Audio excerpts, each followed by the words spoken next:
When the strange signal first appeared on the world's communication networks, people everywhere froze. It was not a message from any country, not a broadcast from any satellite, and not a sound nature could make. It was something entirely different. Scientists played the audio over and over again, trying to decode it, but the tone in the voice, even though it was not human, was very clear. It was the sound of someone begging, someone afraid, someone who had nowhere else to go. Humanity had always wondered if life existed beyond Earth.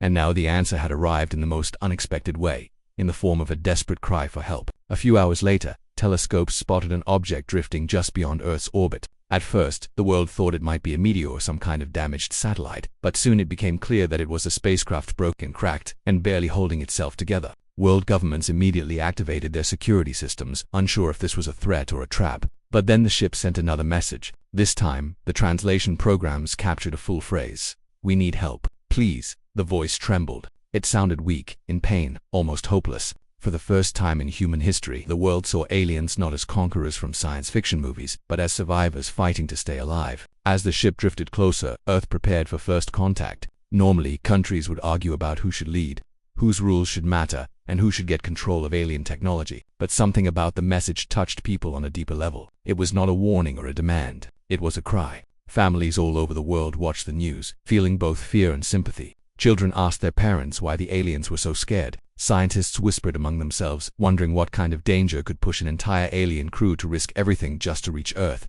And governments, for once, decided to put their differences aside. They knew that this was bigger than politics or power. This was a moment that could change the future of mankind forever. The ship was slowly pulled into Earth's orbit, and rescue teams went up to investigate. When they returned, they brought back creatures no human had ever seen before. The aliens were thin, fragile, their skin pale and cracked like something had drained the life out of them. Their eyes held a deep sadness, the kind someone carries when they have watched everything they love disappear. They were shaking, injured, and exhausted. They did not come with weapons. They did not come with soldiers. They came with fear. Doctors and scientists worked together to save them, giving them medical care, food, and shelter. At first, the aliens struggled to communicate, but with time and advanced translation tools, their stories slowly unfolded. And when humanity finally understood the truth, it shocked the entire world. Their home, a peaceful world once full of life, had been destroyed, not by nature, not by a mistake, but by a powerful enemy that traveled from star to star, conquering civilizations without mercy. The invaders had wiped out every planet the aliens had tried to flee to. Their population, once in the billions, had been reduced to only a few thousand scattered survivors. This small group had escaped on a damaged ship, traveling blindly through space in the hope of finding anyone who would listen. They had never expected to reach Earth. They had never expected humans to help. Once Earth learned that a merciless enemy was hunting them, the world changed overnight. Scientists began studying the alien technology, trying to understand who this enemy was and how strong they could be. Military leaders from every nation held non-stop meetings. Civilians watched with growing anxiety as news channels repeated the same question. If this enemy could destroy advanced alien civilizations, what chance did humanity have? People argued, prayed, hoped, and feared. Some believed Earth should hide. Others believed Earth should fight. But one thing became clear. The threat was real, and it was getting closer. As days passed, the aliens shared more about the enemy's methods. The invaders did not negotiate. They did not show mercy. They conquered, destroyed, and moved on. Humanity listened with a mix of terror and determination. The more they learned, the more they realized that they could not ignore this threat. Earth had become a target simply by helping the survivors. The enemy would follow the trail, just as they had done before. Their arrival was not a matter of if, but when. Despite the fear growing across the globe, something remarkable happened. Humans began to unite. Old rivalries between nations suddenly felt small and meaningless. Military forces that once prepared to fight each other now shared resources and intelligence. Scientists from different countries, who normally competed, now stayed awake through the night working side by side. Engineers rushed to adapt alien technology. Doctors cared for the survivors. Leaders appeared on television not to spread fear, but to encourage teamwork. It was as if the entire planet had realized that survival depended on unity. People everywhere felt a strange mixture of emotions: fear of the unknown, hope for peace, anger at the enemy, sympathy for the refugees, and pride in how humanity was rising to the challenge. Humanity had always believed that they were alone in the universe, but now they understood that life beyond Earth existed, and it needed their help. And instead of turning away, humans answered that call with compassion and strength. But even while the world worked together, a shadow hung over every conversation. The aliens had survived a nightmare. Their enemy was out there somewhere, moving through space like a storm, and no one knew how close they were. The idea that a powerful, unstoppable force could arrive at any time filled people with dread. Schools held emergency drills. Cities prepared shelters. Military ships patrolled the oceans. Satellites scanned the skies non-stop. Humanity had never been so alert. Yet even in this frightening time, the aliens began to feel a sense of safety they had not felt in years. They saw how humans treated them, not as monsters, not as enemies, but as guests who needed protection. They saw kindness in the doctor's eyes, courage in the soldier's stance, and hope in the children who drew pictures of humans and aliens standing together. Slowly, their fear softened into trust. Still, the truth remained. The enemy was coming, and Earth had limited time to prepare. Humanity did not know if they had the technology, the strength, or the experience to fight a cosmic enemy. But one thing made them different from every species the invaders had destroyed. Humans had something stronger than advanced weapons or powerful ships. They had a stubborn, fiery spirit. They had unity born from compassion. They had a will to survive and protect. And in the quiet moments between panic and preparation, people looked to the sky, wondering if this unexpected encounter would mark the end of the world or the beginning of a new chapter, where humanity would show the universe what they were truly capable of. As days passed and tension filled the air, one thought echoed in the hearts of billions. If the enemy dared to come for Earth, they would not be met with fear. They would be met with humanity's full strength, full determination, and full fury. Earth would not go quietly. Not now. Not ever. The days after the aliens told their story were filled with fear, pressure, and non-stop activity. Humanity had faced many problems before: wars, disasters, diseases, but nothing compared to this. This time, the whole world was the target.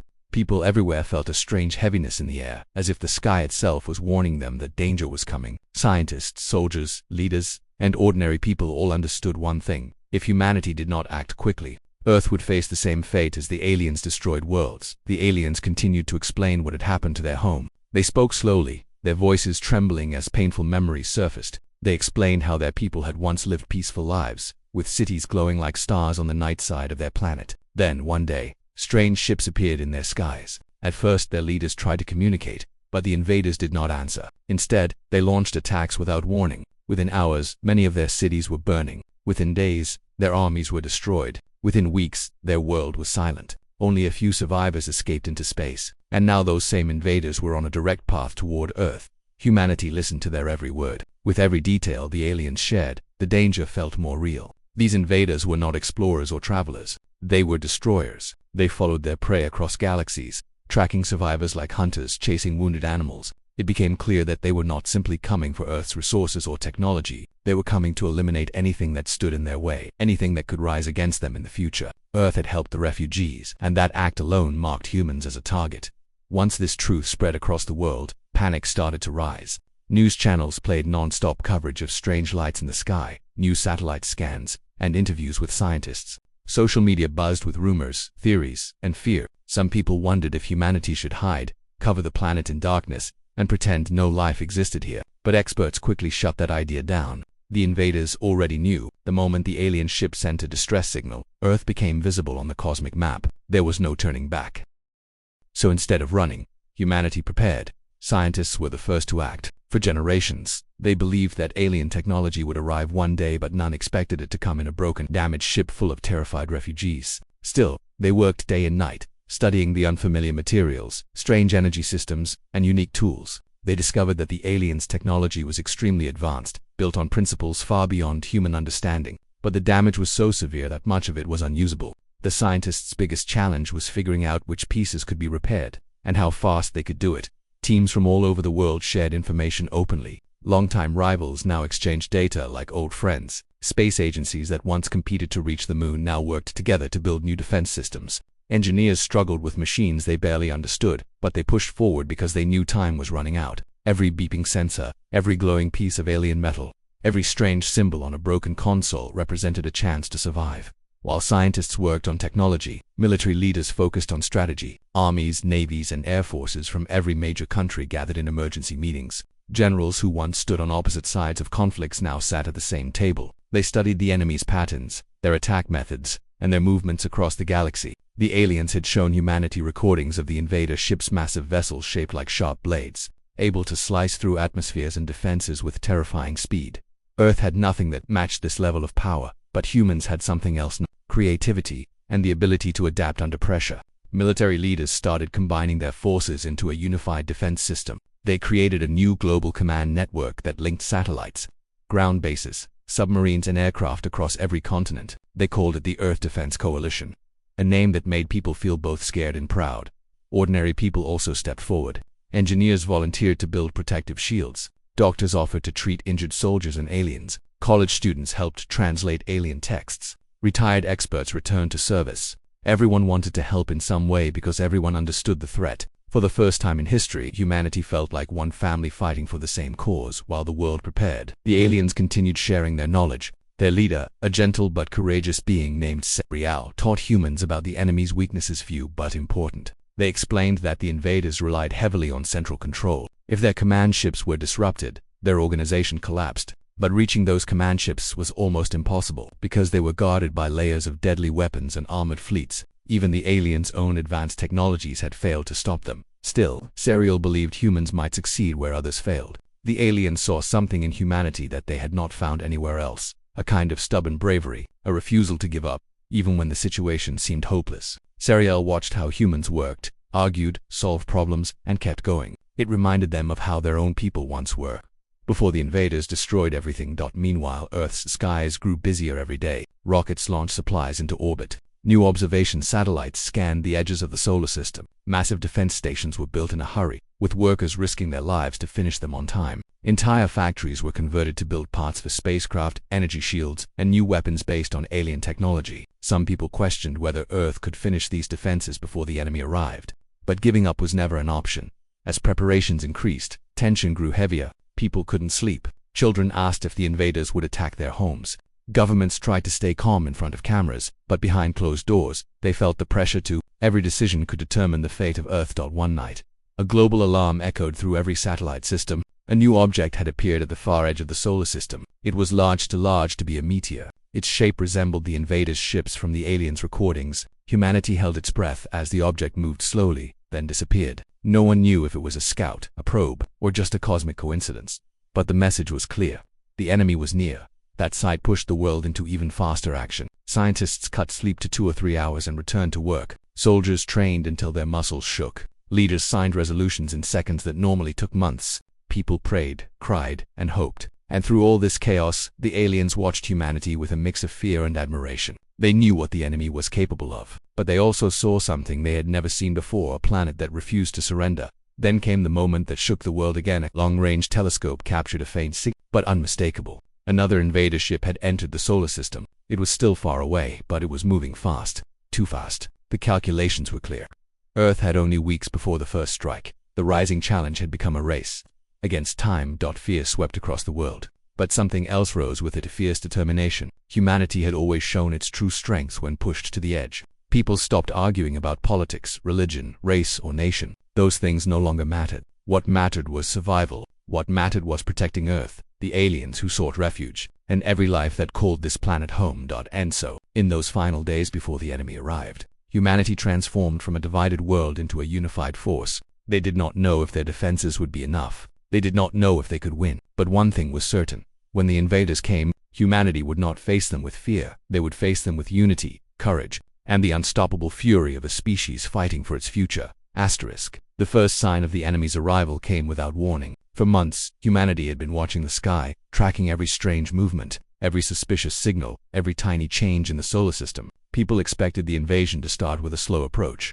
Maybe a visible fleet in the distance, something that would give Earth time to react. But the invaders were far smarter and far faster than anyone imagined. It happened in the middle of an ordinary day. Children were in school, workers were at their jobs, and people were going about their routines while pretending not to be afraid. Then, suddenly, every satellite feed around the world flickered at the same time. Screens froze. Radios turned silent. GPS systems failed. For a few seconds, the entire world went still. At first, people thought it was a technical glitch. But then the sky lit up. Dozens of bright flashes burst across the atmosphere like fireworks.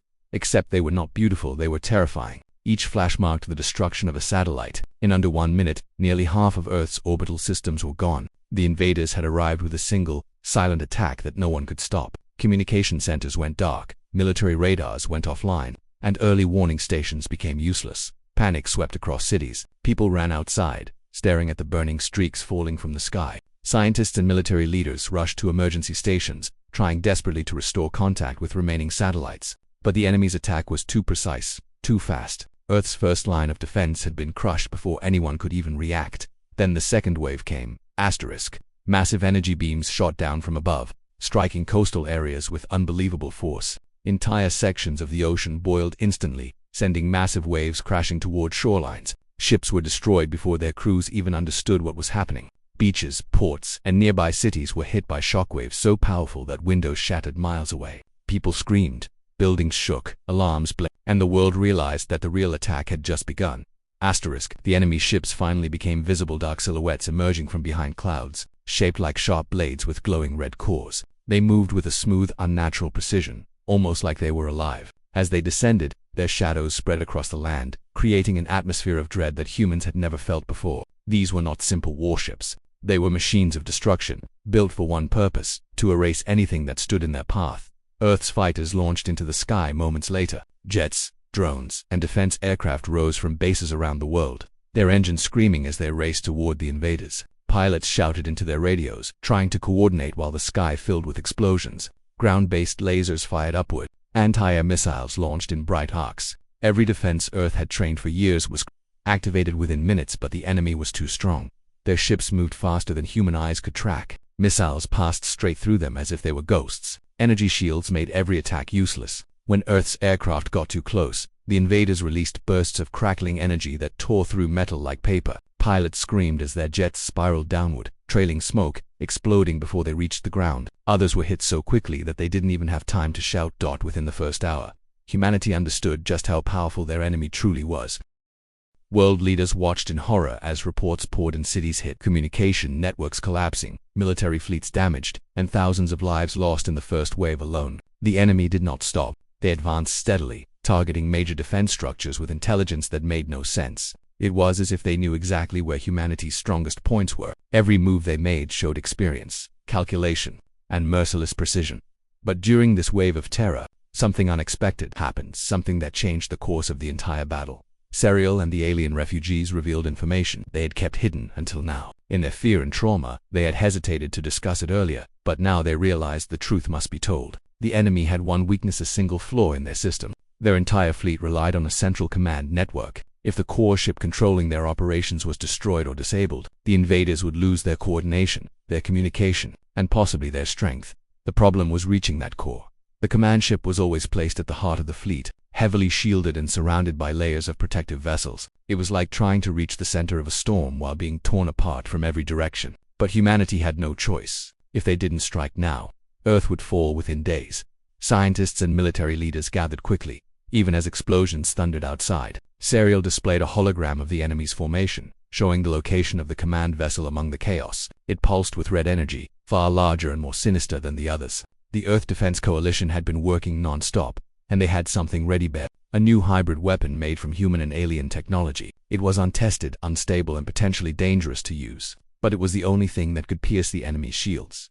The plan was simple and suicidal. A small squadron would fly into the heart of the enemy fleet, distract the surrounding ships, and give the hybrid weapon time to target the command vessel. They all knew the mission would cost lives, but if it succeeded, Earth might have a chance. Volunteers stepped forward immediately. Pilots from every country, men and women who had trained their whole lives, ready to risk everything for their planet. Some had families, some had dreams. All knew they might not return, yet not a single one stepped back.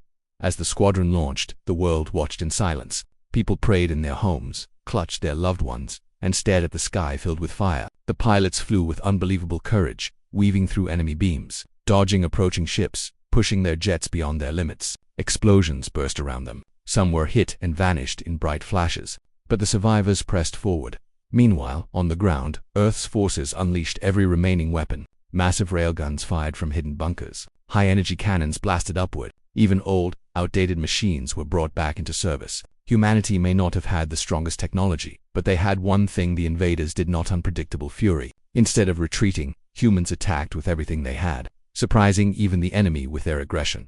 The squadron finally reached the inner circle of the fleet. The command ship glowed menacingly ahead, its shields shimmering like dark fire. The hybrid weapon activated, its energy core humming loudly as it prepared to fire. But the command ship detected the threat instantly. It unleashed a storm of energy beams, each one powerful enough to vaporize metal. Pilots screamed warnings. Ships burst into flames. One by one, the squadron fell, sacrificing themselves to buy mere seconds, and then, with the last surviving fighter still intact, the hybrid weapon fired. a beam of blue-white energy shot across the sky, cutting through the command ship's shields. The enemy vessels reacted immediately, shifting formation, trying to protect their core, but it was too late. The beam struck the command center directly, piercing deep into its structure. For a moment, nothing happened. The world held its breath. Then the command ship exploded in a massive burst of light. The shock wave rippled through the sky, shaking the atmosphere. Enemy ships flickered, their lights dimming. Their movements became unstable, jerky, confused, directionless. The once perfectly organized fleet now looked like a broken machine. Earth had hit their weakness. Humanity erupted into action. Ground forces fired at the disoriented ships. Jets targeted weaker vessels. Defense stations launched rapid attacks. For the first time since the invasion began, the enemy was vulnerable. The world watched as one invader ship after another was destroyed, falling from the sky like dying stars. But even in their victory, humanity understood one terrifying truth: the battle was not over. The enemy would regroup, they would return, and next time, they would come with even more fury. But so would humanity. The moment the enemy's command ship exploded, a strange silence fell across the battlefield. It was not a peaceful silence, but a heavy one, like the world was holding its breath. The bright flash faded slowly, leaving behind smoke and debris floating in the sky. For a few seconds, no one knew what would happen next. Would the enemy recover? Would they launch an even stronger attack? Or had humanity truly struck the critical point that the aliens had warned about? All around Earth, soldiers, pilots, scientists, and ordinary people stared at their screens or out their windows, waiting for the enemy fleet's next move. The alien refugees watched too, their faces tense with fear. They had seen their enemies survive impossible situations before. They knew victory did not come easily against such a ruthless force. And yet, something was different this time. Something had changed. The enemy ships, once moving in perfect formation, now drifted in random directions. Some spun out of control, crashing into each other. Others simply stopped, their engines flickering. A few ships floated as though confused, unable to understand where their commands had gone. It was the first sign that humanity's strike had worked. The invaders' central coordination had been broken. The world erupted in cheers, but the celebration lasted only a moment. Military commanders knew that the battle was far from over. Even without perfect coordination, the enemy ships were still powerful. Their weapons still worked. Their shields still glowed. They could still destroy Earth if allowed time to reorganize. This was humanity's only chance. Hit them now. Hit them hard, and do not give them any time to recover. Within minutes, orders echoed across every military base on the planet. Air forces scrambled jets into the sky. Naval fleets launched missiles from the oceans. Ground teams activated heavy cannons and anti-air systems. Every weapon Earth had left was powered up, locked on target, and unleashed with furious determination. The Earth Defense Coalition knew this was no longer just a battle. It was a race to finish what they had started. Humanity attacked with a level of unity the world had never seen before. Nations that once fought each other now fought side by side. Pilots coordinated across borders. Ships shared radar data instantly. Soldiers protected not just their own countries, but the entire planet. It was not about nationality anymore. It was about survival. Above the atmosphere, the battle turned into a chaotic storm of light, fire, and metal. Earth's fighters dodged beams, missiles, and crashing debris while targeting the weakest enemy ships first. The invaders tried to respond, but without a central command, their attacks were disorganized. Some fired at empty space, others fired too late. A few ships even collided with one another, unable to steer properly. It was the first time humanity saw the enemy struggle. On the ground, scientists continued working desperately, repairing damaged systems and rerouting communications. The hybrid weapon that destroyed the command ship was already drained. Its power source nearly melted from the intense energy it released. Engineers scrambled to cool it, hoping they could fire it again if needed. Doctors treated injured soldiers, rushing through crowded medical centers. The alien refugees joined the effort too, providing medical knowledge, translating enemy signals, and advising military leaders on how the invaders would react next. *7. The alien leader stood in the coordination room, watching the battle unfold on massive screens. Their expression changed from fear to hope. For the first time since their own world was destroyed, they saw an enemy ship fall not because of superior technology, but because humanity refused to back down. "Your people fight with fire inside them," Sariel whispered to a nearby general. "We have never seen such strength." Meanwhile, the remaining enemy ships slowly regained some control, and soon, small groups of them began to organize again. They targeted human forces with more accuracy, shooting down jets and striking defense stations on the ground. The invaders were wounded but not defeated. Their determination was as strong as their power. They fought like a cornered animal, wild, desperate, and deadly. Earth's forces pushed harder. Massive blasts lit the sky. Explosions rumbled across continents. The air shook from the force of the attacks. It felt like the entire planet was trembling under the weight of this final battle. People around the world watched live broadcasts. crying, praying, hugging their families. No one knew if Earth would survive the next hour. Then something extraordinary happened. A fleet of human ships, built from both Earth materials and alien technology, rose into the sky. These ships were the result of rushed construction over the past weeks, a miracle of teamwork between human engineers and alien scientists. They were not perfect, they were unstable, but they were fast, faster than anything humanity had ever created, and they went straight for the heart of the remaining enemy forces. The sight of these hybrid ships shocked both humans and aliens. Their engines glowed blue, their bodies sleek and sharp, their weapons humming with alien energy. The pilots inside were some of Earth's bravest volunteers who knew they might never return. They flew into the thickest part of the battle, dodging beams and firing bursts of stunning power. Enemy ships that had once seemed invincible now cracked under their attacks. The tide of the war shifted rapidly. Enemy vessels began falling at a steady pace. One exploded in a burst of flame, another broke apart, pieces scattering into the atmosphere. A third tried to escape but was struck by a barrage of missiles and vanished in a bright flash. The battlefield was turning in humanity's favor. But victory did not come without sacrifice.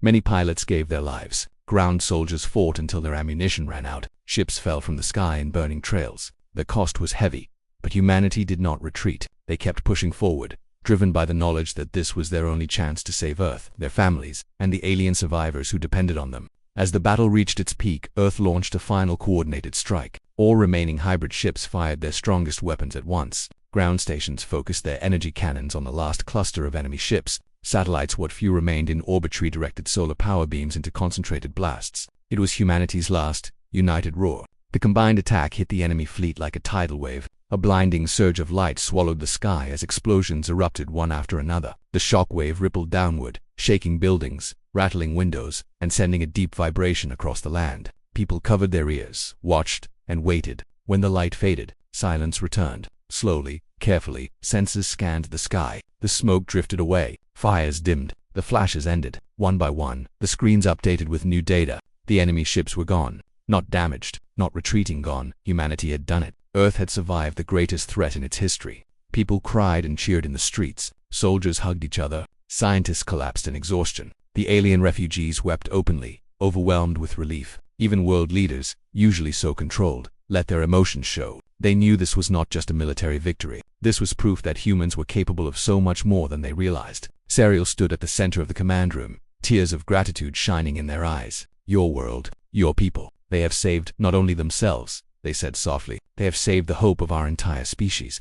But among the joy, there was also grief for the lives lost, the cities damaged, and the families mourning. Victory always carried sorrow with it. Still, for the first time in a long while, humanity felt strong. They felt united. They felt unstoppable. The invaders had believed humans were weak. They were wrong. Earth had answered the call for help with courage, sacrifice, and a level of fury that stunned even the stars above. And though the scars of the battle would remain for years, one truth would echo across the universe. Humanity had stood against an impossible enemy, and won. The galaxy slowly returned to a strange kind of calm after the Great War between humanity and the coalition invaders. The once terrifying fleets that had darkened the skies of dozens of planets were now nothing more than drifting wreckage. Burned hulls floated like silent ghosts in the void, reminders of a war that had nearly ended entire civilizations, the message that had started everything. The desperate cry from the alien refugees begging humanity for protection still echoed in the minds of everyone who had lived through the conflict. It was hard to believe how much had changed in such a short time. For the first time in months, Aaron Voss stepped outside the command center without wearing armor. The air tasted cleaner. The sky was clearer. People walked with slower steps now, as if learning how to breathe again. Construction crews worked everywhere, rebuilding what had been destroyed. Children ran through the streets of New Arcadia, laughing, unaware of how close their world had come to falling apart. Aaron watched them for a moment and felt something he had not felt in a long time. Peace. But peace did not come easily for everyone. Many people still struggled to make sense of what had happened.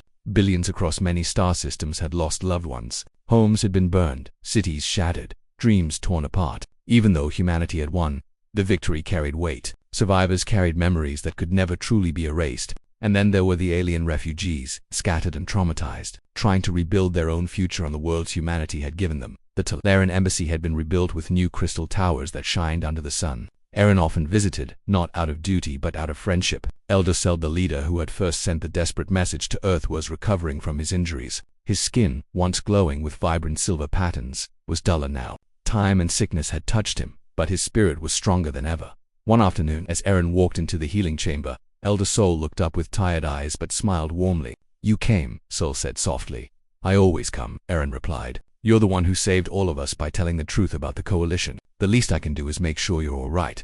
Sal touched his chest in the gesture of gratitude. Behind him, dozens of young Talaran children slept peacefully in shimmering cocoons. They were the future of their species, rescued from the coalition's destruction. Their breath created soft light that danced in the chamber. Sol gazed at them. When I first asked humanity for help, he said slowly, I feared you would ignore us. Your worlds were peaceful. Your people were not interested in war. And yet, when the danger approached, you fought with a fury I have never witnessed.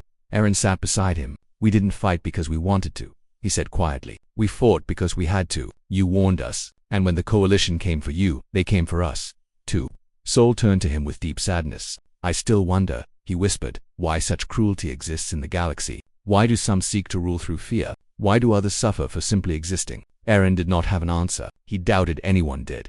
Across human space, the stories of bravery spread like wildfire. Pilots who had flown through impossible battles were honored. Scientists who had created new defense shields were celebrated. Even ordinary citizens, farmers, students, merchants were remembered for small acts of courage that had saved lives. Each story became a reminder that war was never just about soldiers. It was about everyone.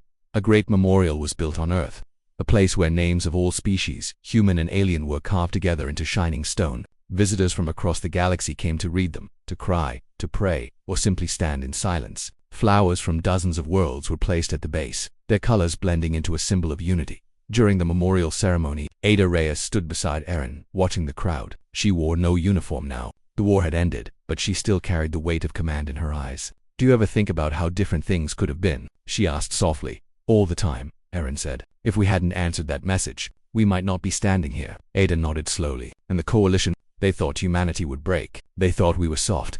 Aaron allowed himself a small smile. We surprised them. They underestimated the wrong species, Ada replied.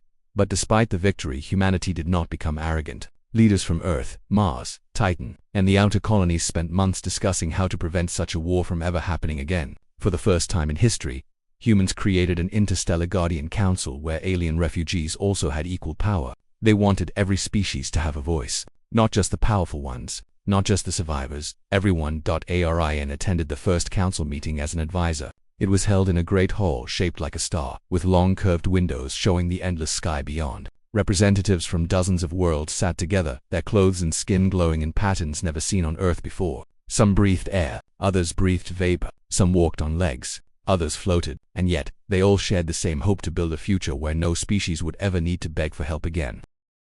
When Elder Sal entered the hall, the room fell silent. He walked slowly, leaning on a crystalline staff. His presence carried the weight of everything the galaxy had endured. He took his place at the center of the room and looked around at the gathered leaders. For many years, he began, my people lived in fear. The coalition hunted us, destroyed our homes, scattered our survivors across the stars. We believed no one would save us, but we were wrong. Humanity answered our call. You fought beside us. You gave us shelter. You gave us hope.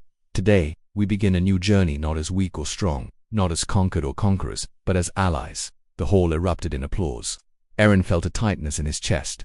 He had faced battles, pain, loss, and unimaginable fear. But this moment felt more powerful than any victory. It was the beginning of something larger than any one person. Still, healing took time. Many humans struggled to trust aliens, and many aliens feared that another tyrant might rise somewhere in the stars. Patrol fleets still watched the borders. Reconstruction teams still traveled to ruined planets. The galaxy was mending itself, slowly, piece by piece. Aaron visited one such world, Lunaris Prime, where the coalition had once built weapons labs. Now it was being turned into a place of learning. Scientists worked beside Talarine healers, building new tools for peace instead of war. Aaron walked along a river that had been polluted during the occupation but was now crystal clear. Fish darted beneath the surface. Birds sang from silver trees. Children from both species played in the fields, chasing glowing insects and laughing together. The sight made Aaron's heart swell. He knew the galaxy would never forget the war. But maybe, just maybe, it would also remember the unity that had risen from its ashes. Months later, Aaron stood on a quiet hill outside New Arcadia. The wind carried the scent of pine trees and distant rain. The sky was painted with streaks of gold as the sun set. He had come here to think, to breathe, to reflect on everything that had happened. He remembered the fear in the first days of the invasion. He remembered the weight of command, the nights without sleep, the countless decisions that could have changed the fate of millions. He remembered the faces of soldiers he had lost, and he remembered the moment humanity unleashed its unstoppable fury, not out of hatred, but out of determination to protect the innocent. He sat down on the grass, feeling the earth beneath him. For so long he had been living in chaos that the stillness now felt unreal. He closed his eyes and let the wind brush against his skin. Footsteps approached from behind. Ada sat beside him without a word. They stayed quiet for a long time, simply watching the sky. Finally, Ada spoke. "We did the right thing," she said. Aaron nodded. "We saved who we could." "More than that," she said. "We changed the galaxy." Aaron let out a slow breath. "Do you think there will ever be a day when no one needs rescuing?" Ada shook her head. "Maybe not, but we can make sure no one faces danger alone." Aaron smiled softly. "That's enough." The sun dipped below the horizon, and stars began to appear, first one, then many. Each one burned like a hopeful spark in the dark sky. Aaron looked at them and felt a quiet sense of pride. The galaxy was vast, full of dangers and mysteries, but it was also full of life worth protecting. Elder Sal once said that hope was stronger than fear. Aaron finally understood what he meant. The war had shown the worst of the galaxy, but it had also revealed the best of humanity. People from across different planets had united to defend strangers. Soldiers had risked their lives for children they had never met. Entire worlds had opened their doors to refugees. Humanity had shown that fury could be used not only to destroy, but to defend, to shield, to protect. Aaron rose to his feet and looked toward the glowing lights of the city. Life had returned. People were rebuilding, dreaming, moving forward. The scars of war would remain, but so would the lessons. The galaxy was watching humanity now, not with fear, but with respect. Because when the aliens begged for help, humanity did not hide, did not hesitate, did not turn away. They answered with unstoppable fury and unbreakable compassion. And that was the legacy Aaron hoped the stars would remember forever.